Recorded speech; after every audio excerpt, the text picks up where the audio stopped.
Hello, this is Joe83, and this is round 18 of AOR season. We're at the Circuit of the Americas for the US Grand Prix, and as you can see, I've got the soft tyres on already. It's a middle tyre quali, pretty much as usual to be honest this season, which is getting pretty old at this point, trying basically having one-shot quali every week, but yeah, unfortunately that's the way it is. Best strategy is to start on super softs, so, and you can only get one of them in qualifying obviously, so yeah, loading setup now, pretty standard setup, pretty safe. I'm really bad at this track. I didn't have that much practice, I was away for the weekend, so yeah, not much time to practice, and I've never done this track with no line before this anyway. So yeah, first lap on softs, it was a 34.1, which is about 4 seconds off of the good times, I think. So yeah, not great. And now coming onto my next lap, that's not gone well. Massively lost it on the exit of that corner, and I'm coming to the reverse turkey turn 8 and going wide a little bit, a little more wide than we should do. But it's 4/10 up, which is alright. So could be going worse, and now this corner's been pretty well as well. That corner's completely blind with a reference point. There's absolutely nothing there. And I come around the final corner. It's a little bit oversteer. I really shouldn't have finished this lap, but it's a 33.7, which is, yeah, not very good either. But you can see at the top right, it's just gone for 5 minutes, so I really shouldn't have finished that lap because I now don't have time for 2 laps on super soft at the end. So, yeah, unfortunately, I have 1 lap, and if you're feeling unwell or something, or you might get ill easily, then I'd look away right now because this lap will make you physically sick with how awful it is. Just a warning there, and now going up towards turn 1. Braking just at the black box on the right, down to, well, down to 50 mile an hour there, that's way too slow. I've lost time compared to my soft times, got loads of oversteer and exit, so if you want an idea of how not to do turn 1, then just watch that again. And I'll through the S section. I actually do quite like this section when you get it right, but yeah, I wasn't really getting it right at this point. So yeah, missing the apex massively there. Let's compromise the run into this next part, right over the curb, and yeah, not very good run onto this part either. So we're basically level with my soft time through sector 1, which is really not good at all because the super soft should be about 6 or 7 tenths faster at least, and I'm pretty much level up to basically half a lap. So now coming onto the long straight, it's still just about down, a lot of oversteer and exit as well, so we're 8th at the minute, not quite sure how. But yeah, this is my last lap on quali and my best lap as well, so I was kind of worrying about not invalidating as well, which is kind of why I wasn't pushing as much. And I'm just not very good, which is why it's not very quick. Braking just past the 100 meter ball for the end of the straight, hit the inside curve quite a lot there. Run a little bit over the curb and exit, which is not ideal, then braking way too early for this corner, turning in very slowly. This is actually full speed, I've not slowed it down at all. Now coming down towards the lock-up corner, and it's taking it reasonably well there, but obviously loads of oversteer and exit as well as usual. And now through reverse, turkey turn 8 again, taking it a lot better this time, much more inside line, so a lot shorter run through there. And now braking guessing the break over that corner, missing at that time unfortunately. And now coming up to the last corner, braking just pull the back box and down to third gear, taking inside apex nicely, coming across the line. It's going to be a 6/10 improvement, up to a 33.1, which is absolutely abysmal. Yeah, my good times, so tier 1 times were like low 30s, and I've done a 33.1, like 3 seconds off of good times. So that's somehow put me in 8th. I don't know how, but Adam on pole, Ben in 2nd, Extremes and Pickles 3rd and 4th for Thrive. I'm 8th, which is slowest of the reasonably quick drivers. That's a little bit rude, but yeah, I'm not very quick at all as we've seen. So yeah, I'm 8th on the grid, which is not ideal, but it has given me a better strategy. I know Iron Weasel qualified ahead of me on ultras, so he'll have an compromise strategy, and I think someone tops it as well. But I'm going onto the grid for the 5 red lights for the US Grand Prix, starting 8th on the grid. It's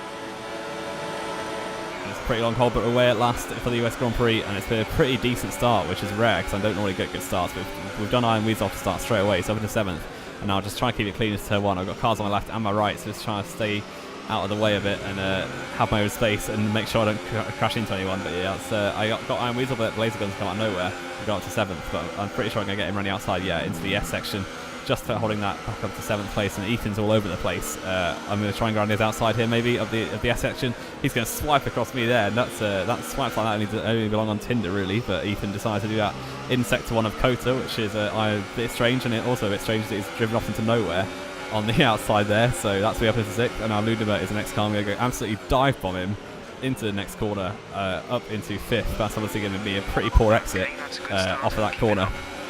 But so he's going to be around the outside. So I've got a rich mix on overtake mode. I put a lot of fuel in so I can use rich most of the race, which is nice. And now going down towards the end of the straight, Ethan's got a double toe, and so has Blazer Guns. It's going to make 4 wide almost. Not quite, but I've broken very early, and Ethan's around the outside. So is Ludima. Ludima's gone around the outside. So is Ethan follows him through, back down to 7th. So yeah, 8th to 5th, back down to 7th again. A pretty chaotic start, but no damage yet, which is good obviously. And now going on to the last sector, try to keep it clean. Ethan and Ludima pretty close together. Ludima's run wide there, so you can kind of tell on the minimap the people who are quick and the people who aren't already. You can see like I've run massively wide there. Cold tyres and dirty air. Really not a good combination. That's dropping back quite a lot from Rudiment and Ethan, who are still going side by side and are still off the track. So they're going at it hammer and tongs, just about ahead of him now. 2 minutes later, lap 3, you can see the top 4 have really broken away from the rest of the field. And little 2x2, Ethan and Ludima still going at it, and me and Iron Weasel pretty close together as well. I think that's Blazer Guns and the Mercedes back there as well. There's still battles going on, but now coming on down towards turn 1. Iron Weasel's close enough to go for a move. He's going to go for it, but I'm just going to absolutely do him with a switchback and take that position back nicely. And stay in 7th place and hopefully push on, because his ultras will start going off eventually. Yeah, that's 6. I think he spun out or something, but he's not behind me anymore. Actually, he is, but I don't know why I said that. But that's a spoiler, because he actually does spin out eventually. So yeah, there's a clue for you for a few laps time. But yeah, we've got that one wrong. And now going down towards the end of the straight, just start the straight, sorry. And Ethan and Ludum are still going at it. I've closed up a little bit, but Iron Weasel, who hasn't spun out yet, is right behind me. So he's going to be able to be close enough for a move with DRS. I've not got DRS. It's slightly too far back from Ethan. So Iron Weasel's going to have a chance now into the end of the DRS straight. He's up the inside. I can't really fire too hard.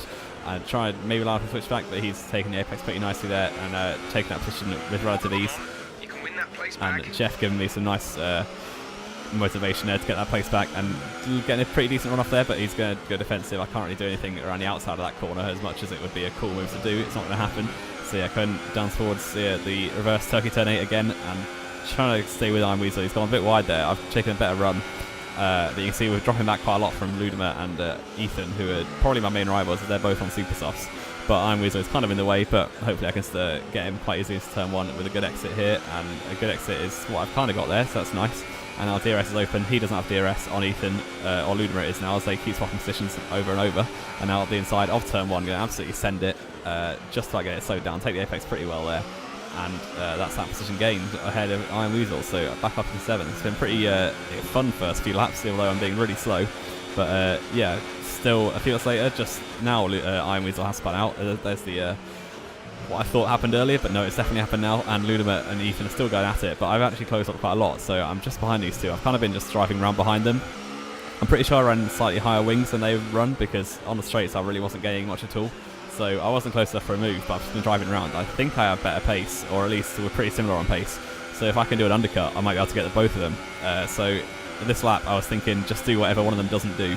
So yeah, I'm gonna probably pit. I was planning on pitting around this time anyway, but yeah, they both carry on for a lap, so I'm gonna take the advantage and go into the pit lane, making sure not to hit the wall on the right, and reckon slowing down to 50 mile an hour. From 4th place actually, we were a few of the top guys pit already as they started ultras. But yeah, going into the pits. Ferrari going to change the tyres onto the softs for the rest of the race. 2.7 stop was pretty standard, and you can see all the cars, all the drivers who are actually quick going past me on the straight there on a video out. There's Ben at Extremes, and Blazer Guns hasn't stopped yet, so discounting from that list. And going out of the pits down towards turn 1, bit of clear air, got a little bit of a gap to Blazer Guns ahead, so I can hopefully push on this outlap and gain the advantage on Ludima and Ethan, who I'm really racing for the rest of the race. Seems like we're coming down to the end of that lap and close up quite a lot of Blazer Guns, but no dirty air yet, because I'm not quite close enough for that, I don't think. I come down the pit straight, and there is Ludima in the pits. You can see it on a minimap, the Haas, and we're just about going to be ahead of him actually. It's going to be pretty close though, so the undercut has worked on him, and Ethan carried on for another lap, so not quite sure what strategy he's going for, but yeah, Ludima is behind me now, so that's pretty helpful. And I think I can push on and keep the lap times up, because obviously Ethan still hasn't pit yet, and I'm just playing Blazer Guns, so he's an obstacle I've got to get around pretty quickly, as he hasn't stopped yet. So if he holds me up, that won't be very helpful. But yeah, coming to the end of the S section now, so a pretty good lap through here. He's going to go for some lawn mowing, and yeah, going to take that position pretty easily, as he's gone pretty wide and taking that position back up into what is 6th at the minute, but I think it's net 5th once Ethan pits. But going down towards the start of the long straight, getting a pretty decent exit, and Ludima is still just behind me. He's kind of close enough, especially with DRS, and if he is running lower wings, he'll definitely be close enough at the end of the straight to go for a move, which is a bit worrying.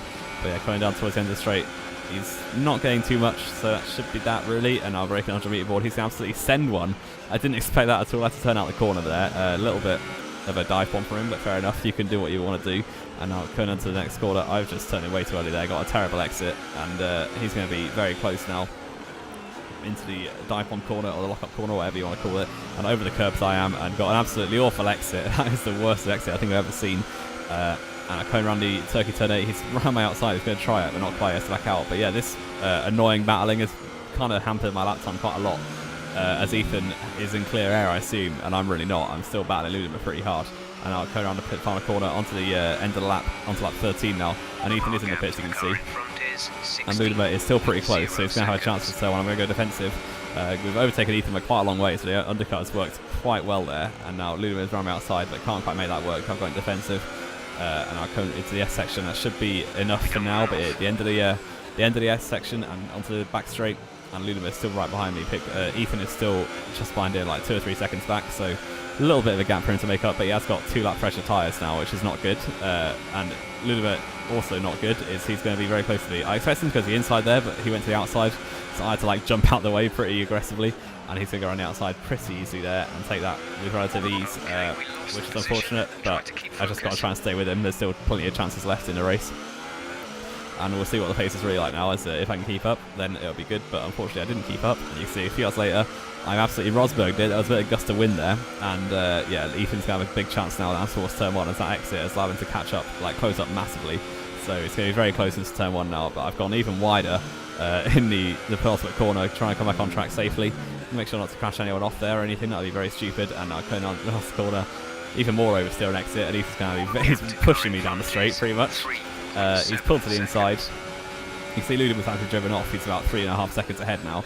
Ethan's up the inside though, and going to take that position pretty easily. It looks like he's going to have the inside line and a better traction. So unfortunately, that's me back down to 7th. So the undercut worked, but then within 7 or so laps, I'm back down to where I was to begin with. So it's worth a try, but unfortunately, the older tyres and just me being bad and not practicing hasn't really helped at all. You can see nothing else happened the entire race until lap 26. You can see that was about 10 laps have gone past, and I'm still striking behind Ethan, which is nice.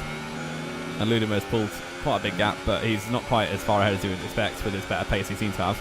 But yeah, breaking to the 100 metre ball for the start along straight, and it was just behind Ethan. I know, because I know Ethan quite a lot, he tends to go off the rails a bit at the last few laps, as he often complains that his hands work, he's on a pad. So the last few laps of the race, he's normally pretty poor, so hopefully I can take advantage of that. Better longevity for me, and maybe take advantage of him, because his hands are starting to ache, I imagine, as he often likes to tell people that he's on a pad. So yeah, through this section, he's got the high ground for now, but I'm still in DRS, and I've got a lot of ERS to play with still. I don't know how his ERS is, obviously, but yeah, maybe Lance that in comments. But a load of oversteer anyway. I'm almost Rosberged it again, so yeah, not good, and that's blew my chance there. But now the lap later, coming through this section now, Ethan's got a little bit of oversteer. He's sliding everywhere, you can see on his back end. So this is giving me a good chance now. Just letting out fuel for some reason, but coming down towards the start of the back straight, I'm going to go up the inside, which is pretty foolish. And really, I should have just waited until the straight, as that's really hampered my exit massively. And Ethan's got a much better exit with a wider line. So yeah, that was really stupid of me. I should have just waited behind, and then like got him on the straight. But I decided to go for it then. I don't know why. And now we are closing up in DRS, but we're obviously nowhere near close enough to make a move into this end of the straight. And now he's running wide again, but it's still very, very close. And you can see this is the final lap of the race, so it's all or nothing, as Kimi Raikkonen's engineer once said. And now going down towards turn 1, braking extremely late and almost collecting Ethan into turn 1. That would have been very bad. But yeah, we just about avoided him. But unfortunately, and I've got an absolutely awful exit over the curves, as you would expect at this point. So yeah, this race really hasn't been good driving. I hope you didn't come here to watch any good driving, because you haven't been given any. But now through sector 1, Ethan is obviously, his hands are hurting, as I said. So yeah, he's deciding to go for some lawn mowing. He turned in so early that I decided to turn in early as well, out of pity. So yeah, that was interesting. Not quite sure what's happening, but he's actually held his advantage. And unfortunately, that's the end of the race. So I'm not close enough now in the last sector to go for anything. Running wide again as usual, and I'll come around the final corner. It's going to be 7th place, coming across the line, and it is actually going to promote you to 5th because of penalties. So Ethan had more penalties than me, and so did Ludima, and Ludima was quite far ahead. So you can see on the results here, Adam won the race with no penalties, so very well done to him. It's easy to pick up penalties here. So Ludima had 15 seconds, and Ethan had 21. So yeah, really not sure if they were ever on the track, to be honest. I only got 6, which I'm pretty happy with. But also shout out to Blazer Guns, who got 30 seconds and still got a point. So well done to him. Yeah, so that's the end of this video. I hope you enjoyed the slightly more relaxed commentary, as I was kind of making fun of myself because it was an absolutely abysmal race, but I still got 10 points out of it somehow. Yeah, I hope you enjoyed. If you did, leave a like, subscribe if you want to see more. This has been J183, and I will see you next time.